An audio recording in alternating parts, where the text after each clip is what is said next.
Above the scarred moon of Tarsistry, the stars were calm until fire tore through them. The Raven's Claw, a mid-range human command vessel, hovered in the blackness, its hull worn and stained from weeks of running battles. Captain Elias Ward stood on the bridge, staring hard at the tactical display. Red lights blinked faster. The Vandari were coming. They'd tracked them across 3 systems already. Each time Elias had found a way to slip past. But not tonight. This time, the Vandari came in full force. No scouts, no tests, just a massive fleet with one goal: destroy everything. Elias tightened his grip on the rail as the ship shook from the first blast. "Shields are dropping fast," called the tactical officer. "Escape pods are jammed." There was panic in the voices around him, but Elias stayed calm.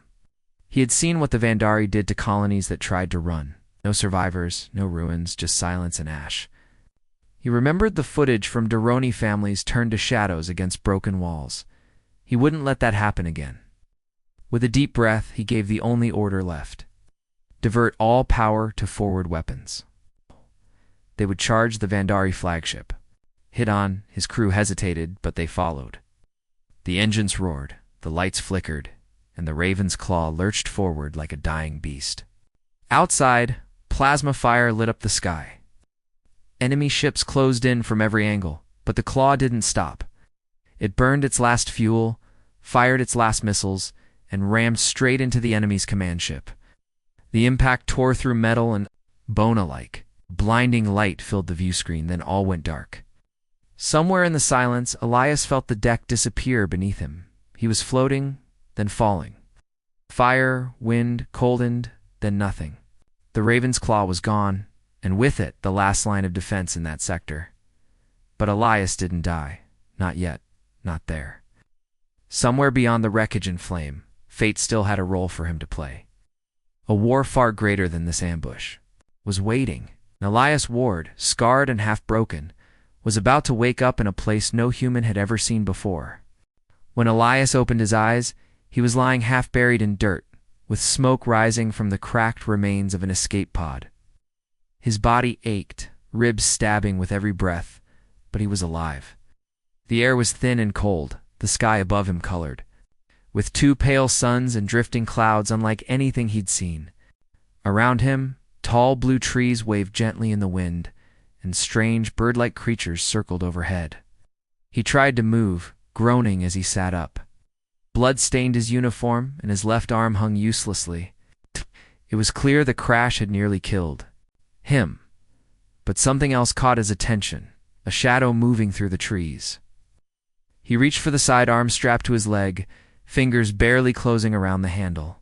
Then she stepped into the clearing.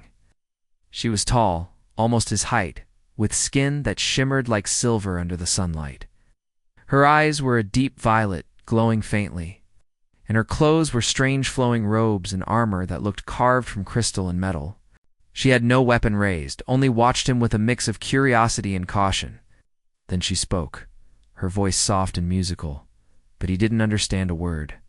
She stopped, narrowed her eyes, and switched languages, finally speaking broken, Galactic. "Common? You are human?" she asked.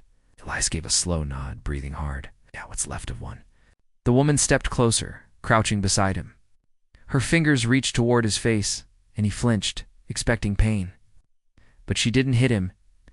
She touched the long, jagged scar running from his temple to his jaw, a scar he'd carried for years. Earned in the first clash with the Vandari, back on Mars. She froze when she saw it, her eyes wide. "This mark. It is the same," she whispered. "Same as the one who burned their world." Elias stared at her. "Whose world?" She didn't answer at first. Her hand trembled as she pulled it away. "You carry the mark," she repeated, almost like a prayer or a warning. It should not be possible. Not again. Before he could ask more, she turned and motioned for him to follow. With effort, he pushed himself up, staggering after her through the forest. They walked for hours, Elias leaning on branches and rocks to stay upright. Eventually, they reached a clearing where a sleek silver ship lay hidden beneath thick vines and metal netting. She helped him inside, guiding him to a small chamber filled with blinking lights and soft humming sounds. The ship smelled of spice and energy, like something ancient still barely alive. She sat him down and ran scans over his body, frowning as she studied the results. "You are human," she said, "but not only human. There is something else. Something old, hidden." Elias looked at her, confused and tired. "What are you saying?" The woman stared at him for a long moment. "You are part of a forgotten war. A seed we thought destroyed. A weapon hidden in flesh, in your scar. It proves the truth." He shook his head. "I'm a soldier, that's all." She leaned closer, eyes serious. "You are more. Now they will come for you again."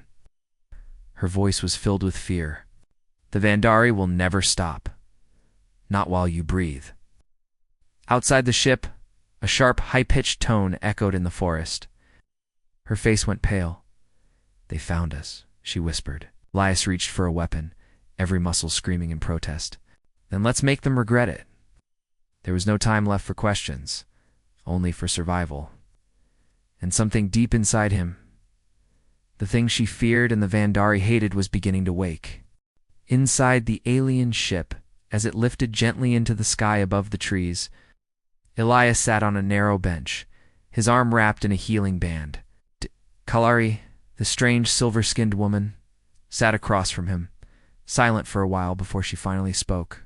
Her voice was low, almost hesitant, as if the story she was about to tell had not been spoken in a long time.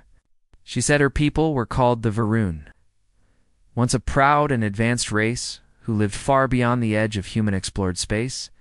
Long ago, before humanity ever left its solar system, the Varun had fought a war against the Vandari. It was not a war of land or territory, it was a war of survival. Vandari had no mercy, no culture worth saving, only hunger and rage. They believed in wiping out all who could resist them.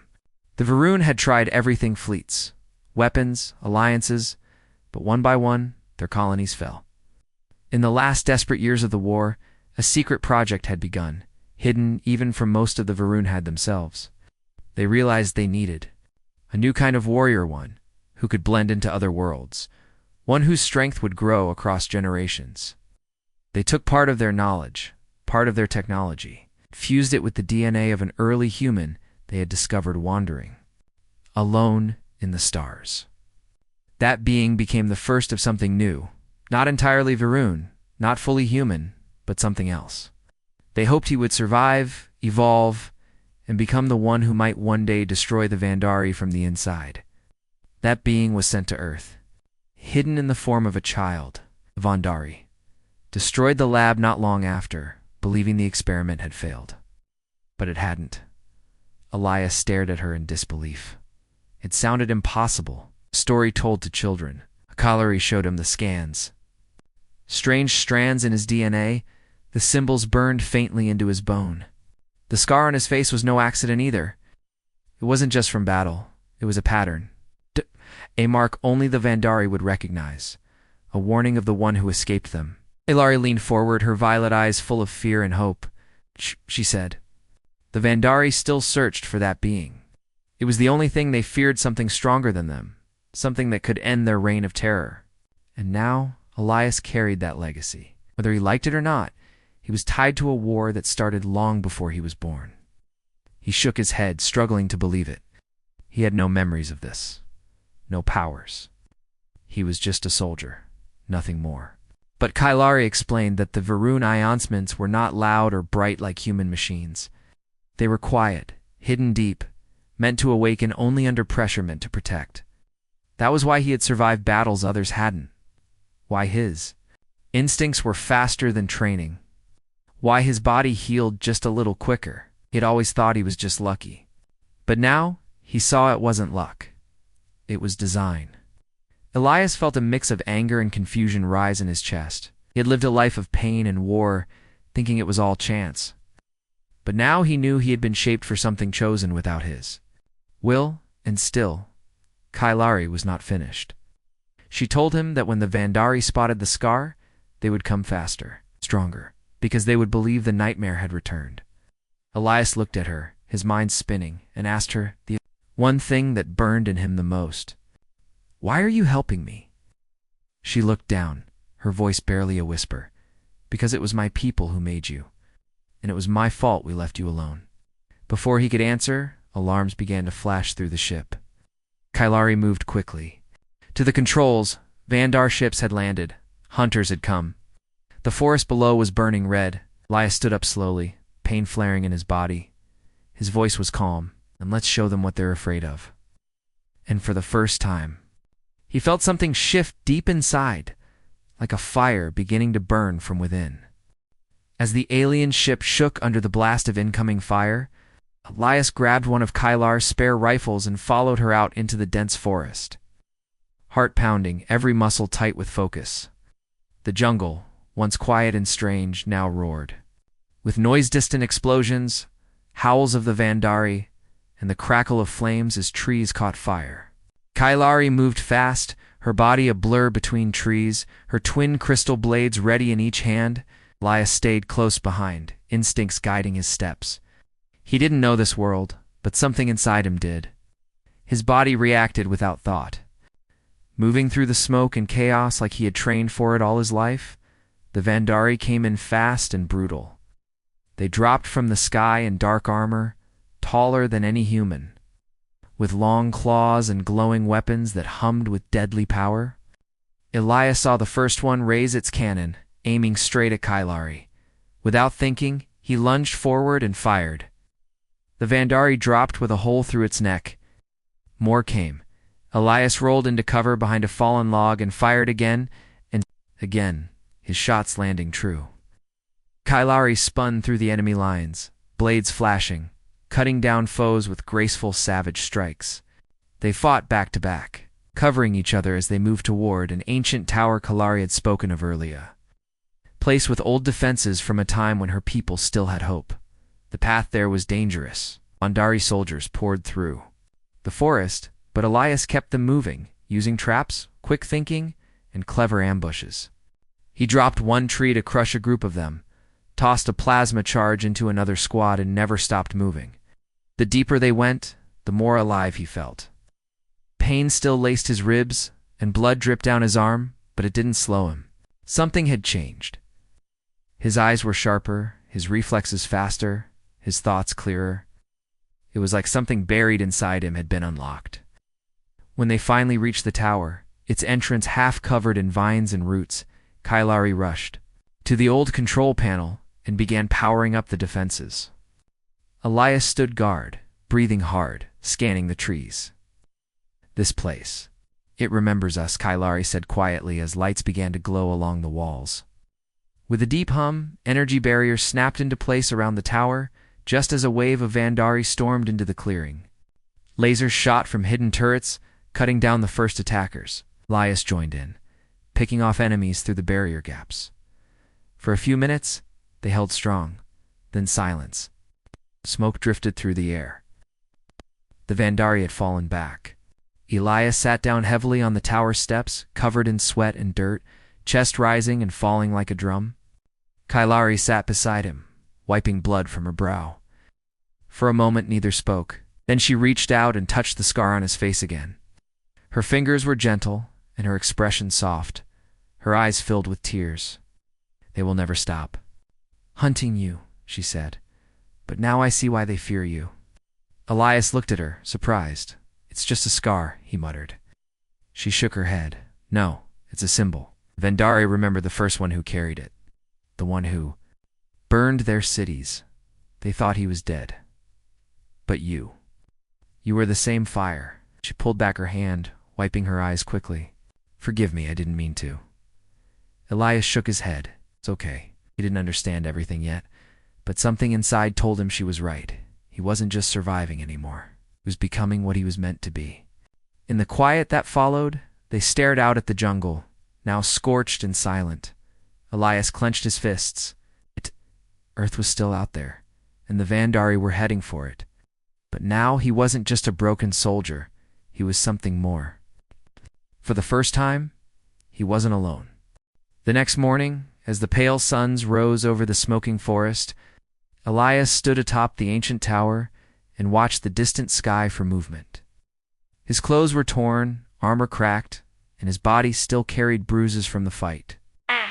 But he was calm now, more focused than ever before. Kalari joined him, bringing a small bowl of blue fruit that tasted sweet and cool. She said little, but her eyes held respect. It survived the first wave, but she warned it was only the beginning. The Vandari rarely retreated unless they had called for more. Elias nodded. He already knew that. Something in his bones told him this war would not be won with one ambush. It would take fire, will, and something more, something hidden inside him, still waking. That day they worked together to repair the tower's systems. Kylari taught him how the ancient Varun tech responded to thought, how it bonded with intent rather than commands. Elias, to her surprise, understood quickly. Panels lit up under his touch, doors unlocked when he walked near, and the tower's energy responded to his emotions like a living thing. By evening, the tower's outer walls glowed softly, protected once again by Varune shielding. As night fell, Elias sat near the central core, staring into a pool of memory stone that showed echoes of the past. Kylari sat across from him, and for the first time told him the full truth. She revealed that the original human they had chosen generations Agotha first to carry the spark was her brother. She had loved him deeply and believed in the mission. But when the Vandari found the lab and destroyed it, she thought he had died. When she first saw Elias's scar, her heart broke with the shock of recognition. Not because he was her brother, he wasn't, but because he was the second chance she had waited for her whole life. Elias listened quietly. It was hard to imagine carrying someone else's hope for so long. Harder still to know he was born from a plan written before his time. But strangely, it didn't make him feel small. It gave him purpose. Stood and walked to the edge of the tower, looking up at the stars. Earth was still out there, somewhere past those lights. If the Vandari reached it, humanity wouldn't survive. They didn't know how to fight this kind of enemy. Not yet. But maybe, if Elias could unlock whatever gift the Varun had placed in him, maybe there would be a chance. That night he asked Kylari to train him not as a soldier, but as something more. A blend of both human and Varun, something new, something the Vandar couldn't predict. She agreed, but warned him it would not be easy. The fire inside him could grow wild if he wasn't careful. Same power that could save worlds could also destroy them if left unchecked. For the next few days, they trained in the forest, in the ruins, even inside the tower's gravity room, where Elias learned to fight with energy itself. He felt pain, exhaustion, and doubt, but also something else. Growth, power, balance. In the stillness of the jungle, began to hear things others couldn't, feel movements before they happened, react before thought, and always the scar. On his face burned softly, as if remembering something he couldn't yet see. Then, on the fifth night, the sky cracked open with the roar of new ships. Dozens of Vandari vessels came streaking down, black and sharp like spears, tearing through the clouds. Kylari's face turned grim. "They've sent a reaver," she whispered. Elias didn't know the word, but the fear in her voice told him enough. This wasn't just another hunt. This was a full attack, meant to end everything. Elias stepped forward and took a deep breath. His voice was steady. "And let them come." Around him, the tower flared to life, responding not just to his hands, but to his heart. It had begun, ChatGPT said, as the sky thundered with the arrival of Vandar warships.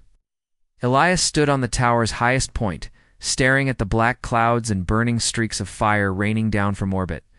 His chest was tight, his fingers wrapped around the old Varun blade Kylari had given him, and his breath came slowly as he forced himself to stay calm. Below him, Kylari moved swiftly, activating the tower's remaining defenses, pulling up shields and preparing traps hidden in the ruins. The entire jungle trembled as the Reaver ship descended, massive. It's like a floating fortress, its claws digging into the earth and tearing trees apart as it landed.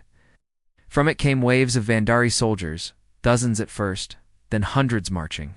In silence, glowing eyes locked on the tower. Elias didn't run. He climbed down from the tower and met Kylari near the gates. She looked at him, her face serious, and nodded once. This was the end of hiding. The battle was here. When the first Vandari reached the barrier, they were met with a storm of light. The tower's defenses burned bright and hot, cutting through enemy ranks. Elias moved like a blur, leaping from rock to rock, striking with precision. The blade hummed in his hands, guided not just by muscle memory, but something deeper. He didn't think he just moved. Every step, every swing felt like it belonged. Kailari fought beside him, her crystal blades dancing in the night like fireflies.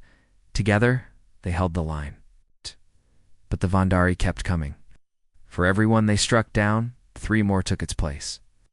The Reaver began firing now, burning holes through the jungle, trying to collapse the tower's base. Rocks fell, flames spread, and still Elias fought. His body ached. Blood ran down his side. But inside him something was burning brighter, something ancient, something awakening fully at last. Then the Reaver itself opened, and a giant stepped out. It was unlike the others, taller, broader, wrapped in dark armor, covered in sharp, pulsing veins. Its eyes glowed like coals. Kailari gasped. "That's no soldier," she said. "That's a warbringer." Elias didn't hesitate. He walked forward, his blade at his side. The warbringer snarled, and with a roar charged. Their clash was like thunder. Sparks flew, dust blasted outward. The warbringer swung a massive axe, shattering stones with every hit, but Elias was faster. He dodged, rolled, struck back with sharp, clean cuts. But the warbringer didn't fall. It caught Elias with a backhand, slamming him into the tower wall. Pain exploded through his ribs, and blood filled his mouth. Kailari shouted, rushing in to help, but the warbringer turned and hurled her aside with one blow. Elias coughed, tried to rise, his arms trembling. The warbringer raised its axe again, then stopped. A glow shone from Elias's scar, growing brighter. His entire body began to pulse with that same light, his hands glowing, the blade in his grip changing. The metal shifted, becoming smoother, longer, humming with energy not from this world. The tower answered the coal-lit stones lighting up, its walls repairing, its heart pulsing in sync with Elias's body. The warbringer roared and charged. Again, but this time Elias didn't dodge. He caught the axe with his bare hand, the weapon freezing in place. His voice rang out, low and full of power. "You fear this scar," he said, "because it's the end of your kind. Strike." Elias drove the blade through the warbringer's chest, frozen in place as the Reaver trembled. Then they began to retreat, vanishing into the forest, back into the dark. Sky, the Reaver lifted, damaged and fleeing, its mission failed. Kailari limped toward Elias, her face pale but proud. "You did it," she whispered. Elias looked around at the broken land, the fallen enemies, and the scar still glowing on his face. "No," he said, "we did." But this was only the first true battle. As the stars returned overhead and the jungle began to breathe again, Elias stood taller. He was no longer just a soldier. He was a symbol, spark from the past, now burning toward a new future. The jungle had grown quiet again. But it was not the calm of peace, it was the stillness that follows a storm. The kind that lets broken things breathe for a moment before the next wave crashes. Elias stood by the ruins of the tower with Kailari. Resting nearby, her wounds wrapped in glowing thread. Smoke rose from the ground in thin wisps, and the smell of scorched soil hung in the air. They had one for now, but the cost was written in every crack of the stone, to every body left behind, and every drop of blood drying on Elias's skin. He stared at the sky, wondering how many more would come next. He knew the Reaver wasn't the end. It had only been the beginning of something larger, something darker. The Vandari had seen the scar. They would return with greater force and not just to this world. Earth was still out there, unaware, unready, and exposed. That thought burned more deeply than his wounds. Kailari, weak but alive, told him the tower's long-range systems had recovered just enough to send a warning to Earth, but time was short. The Vandari could intercept the message or move faster than the humans could prepare. Elias made a choice before the sun fully rose. He would leave, He had to. There were ships buried deep beneath the ruins, old Varunai vessels, half lost to time but still holding power. Kailari led him to one, its hull covered in vines, its engines dim. Together they worked to bring it back to life. Through every symbol, every panel, until the ancient ship hummed once more. As it powered up, Kailari turned to him and handed him a small glowing shard. It was a memory crystal, holding pieces of her people's past, the full story of the Vandari. War, and a message for humanity's leaders. Elias took it and promised to deliver it. But as he stepped onto the ship's ramp, Kailari reached out and gripped his hand. Her voice was soft, almost trembling. She asked him to return one day, not just to finish the fight, but to find her. Again, when the fire and the stars was over, Elias nodded. He didn't need to speak. His hand squeezed hers, and the look they shared said more than words ever could. The ship lifted slowly, engines breaking through the soil and roots, climbing. Above the trees, Elias looked down one last time as Kailari faded into the mist, a silver light standing tall in a world of green and ash. Then he turned toward the stars. The journey across space was not easy. The old ship creaked and groaned. Vandari scouts hunted the edges of hyperspace lanes. Elias had to dodge traps, survive skirmishes, and even land on a dead moon once to make repairs. He slept in armor, fought in silence, and studied the memory shard each night. He learned of the Varunai's sacrifice, of humanity's forgotten contact with them long ago, and of what had truly awakened inside him. He wasn't just a weapon, it was a bridge between two lost hopes. When Earth's pale blue curve finally appeared before him, he felt a strange ache in his chest. Home had never felt so far or so necessary. As his ship descended into orbit, Earth's defense grid locked onto him. Warnings flashed across his screen, but he didn't stop. He opened a channel, broadcast Kailari's message, and let them see the scar on his face. Silence followed, and the defenses lowered. A path opened, and Elias flew home, knowing he had returned not as the man who had left, but as something more. Not just a soldier of Earth, not just a child of war. The spark that could unite both worlds against the darkness still coming.